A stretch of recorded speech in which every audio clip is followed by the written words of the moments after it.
بسم اللہ الرحمن الرحیم۔ صلاح الدین ایوبی نے باطنیوں کے تمام گروہوں کا خاتمہ کرنے کا فیصلہ کر لیا، پھر اس ارادے سے شام کی طرف بڑھا اور اس نے ان بدعقیدہ لوگوں کی بستیاں اجاڑنی شروع کر دیں۔ چونکہ صلاح الدین کو باطنیوں کی کمین گاہوں کا صحیح پتہ نہیں تھا، اس لیے بہت سے حشاشین خفیہ راستوں سے فرار ہو کر اپنے امیر سنان کے پاس پہنچ گئے، جو عرف عام میں شیخ الجبال کہلاتا تھا۔ انہوں نے اپنے امیر شیخ الجبال سنان کو صلاح الدین ایوبی کے خوفناک عزائم کی خبر دی تو سنان گھبرا گیا۔ شیخ الجبال نے کبھی سوچا بھی نہیں تھا کہ کوئی مسلم حکمران اس جرأت و بے باکی کے ساتھ حشاشین کو ختم کرنے کے ارادے سے اس کے مضبوط ترین مرکز کی طرف رخ کرے گا۔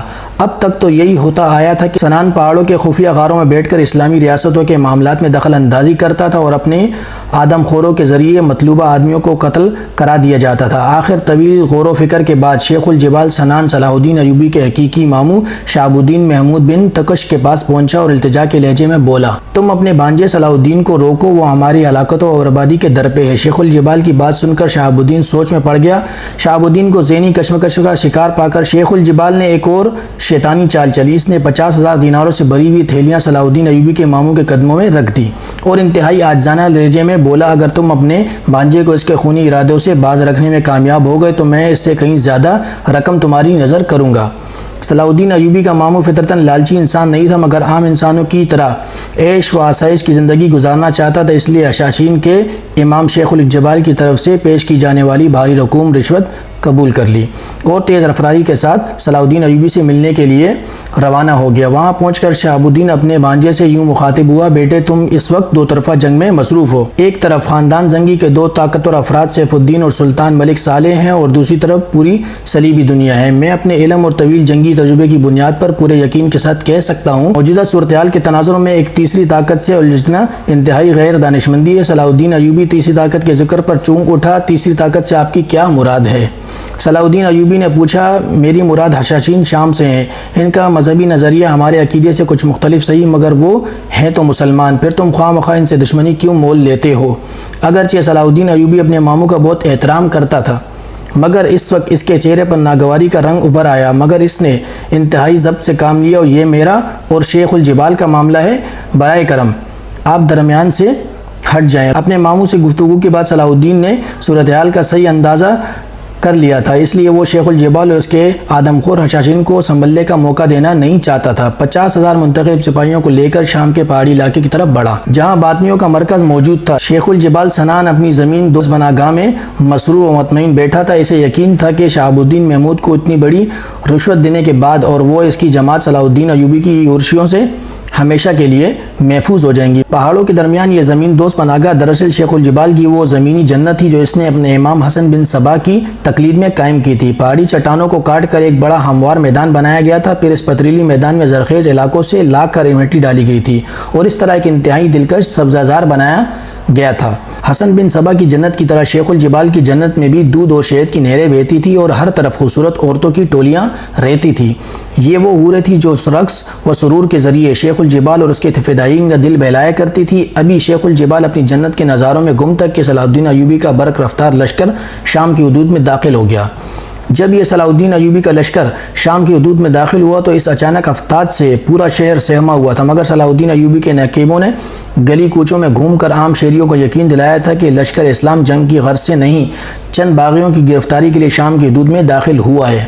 عیسائی سالار نے اپنے کچھ معتبر آدمیوں کو اس اطلاع کے ساتھ شیخ الجبال کے پاس بھیج دیا کہ اپنی دفاعی انتظامات مضبوط کرے، کیونکہ صلاح الدین ایوبی اس کی تلاش میں شام آ پہنچا ہے۔ صلاح الدین ایوبی شیخ الجبال سنان کے خفیہ مراکز کے بارے میں کچھ نہیں جانتا تھا، اس لیے اس نے مقامی معززین کو طلب کیا اور ان کے سامنے تمام صورتحال بیان کرتے ہوئے کہا، میں اس سلسلے میں آپ حضرات سے صرف اتنا تعاون چاہتا ہوں کہ اس شیاطین کی خصوصی پناہ گاہوں کی نشاندہی کر دیں تاکہ ایک ہی کوشش میں ان تمام فتنہ گروہ کا خاتمہ کیا جا سکے۔ صلاح الدین ایوبی کی باتیں سن کر اس وقت موجودہ تمام معززین شام گہری سوچ میں ڈوب گئے۔ ان کی یہ کیفیت دیکھ کر صلاح الدین ایوبی نے یہی سمجھا کہ یہ مقامی لوگ شیخ الجبال سے خوفزدہ ہیں، اس لیے اس کے بارے میں کچھ بتانے سے گریزاں ہیں۔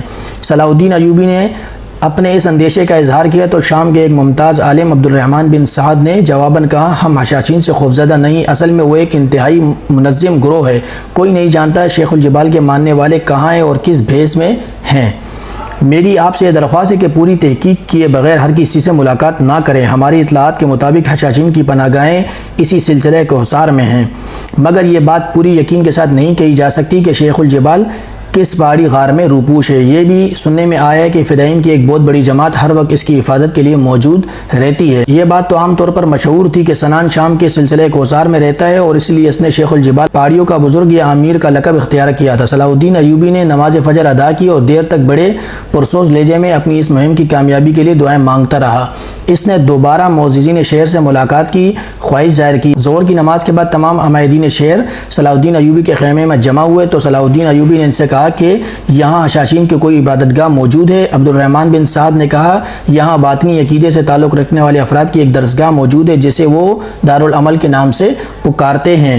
اسی جگہ میں اس کی دینی و تعلیم و تربیت ہوتی ہے، یہیں وہ اپنے طریقے سے عبادات کرتے ہیں۔ کیا ہماری اور ان کی عبادات میں فرق ہے؟ عبادت کا کیا ذکر؟ جب حشاشین کا پیغمبر ہی الگ ہے تو پھر ان کا اور ہمارا طریقہ عبادت کس طرح یکساں ہو سکتا ہے؟ یہ سب کے سب اس مردود ساحر الموت حسن بن صبا کے ماننے والے ہیں، جس کی زندگی کا ایک ہی مقصد ہے کہ اہل ایمان کی صفوں میں انتشار برپا کیا جائے۔ ان لوگوں کا پہلا ہدف وہ مسلمان ہوتا ہے جو اسلام کی ترویج و ترقی میں سرگرم نظر آتا ہے۔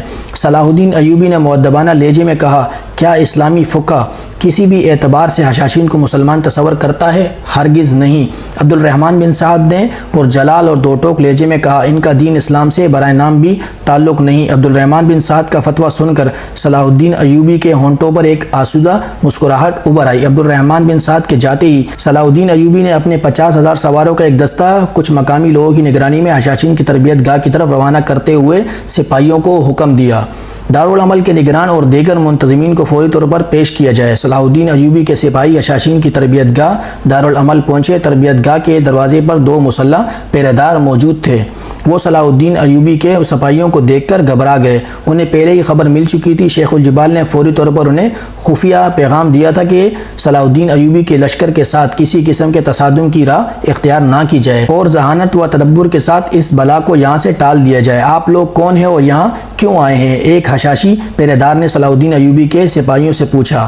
تمہارے اس دارالعمل کا نگران آلہ کون ہے؟ ایک مصری سپاہی نے اس خوبصورت عمارت کی طرف دیکھا۔ اس کے دروازے پر ایک بڑا اور خوبصورت پتھر نصب تھا۔ پتھر پر بہت جلی حروف کے ساتھ عربی زبان میں دارالعمل لکھا تھا۔ شیخ ابو ریحان اس درسگاہ کے معلم اعلیٰ ہیں۔ دارالعمل کے محافظ سپاہی نے جواب دیتے ہوئے کہا شیخ ابو ریحان سے جا کر کہو کہ والی مصر صلاح الدین ایوبی انہیں شرف ملاقات بخشنا چاہتے ہیں۔ ہمارے شیخ کسی امیر یا حاکم سے نہیں ملتے، انہیں یاد خدا کے سوا دنیا کی کسی شے سے کوئی غرض نہیں۔ اس وقت بھی شیخ اپنی عبادت و ریاضت میں مصروف ہوں گے۔ ہم میں سے کسی کو اجازت نہیں کہ اس موقع پر ان کی مہویت میں خلل ڈالا جائے۔ اپنے شیخ سے کہو کہ وہ کچھ دیر کے لیے اپنی عبادت موقوف کر دے اور ہمارے ساتھ چل کر والی مصر کی خدمت میں حاضر ہو جائیں۔ دوسری مصری سپاہی نے سخت لہجے میں کہا یہ ملاقات تو ہو کر رہے گی، ہم اہل ایمان کے یہ مزاج نہیں کہ ہم کسی کی عبادت گاہ یا درسگاہ کے در و دیوار اور فرش کو انسانی خون سے رنگین کر دے، لیکن اگر تم نے والی مصر کے حکم کی تعمیل میں تاخیر کی پھر ہماری شمشیریں با اختیار ہیں۔ جب شیخ الجبال کے محافظ نے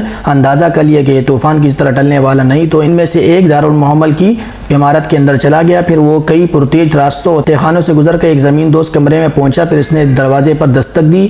اگر آپ لوگوں کو ویڈیو اچھی لگی ہو تو آپ لوگوں نے مجھے کمنٹ کر کے بتانا ہے۔ ویڈیو کا اگلا حصہ میں آپ لوگوں کے ساتھ نیکسٹ پارٹ کی شکل میں اپلوڈ کر دوں گا۔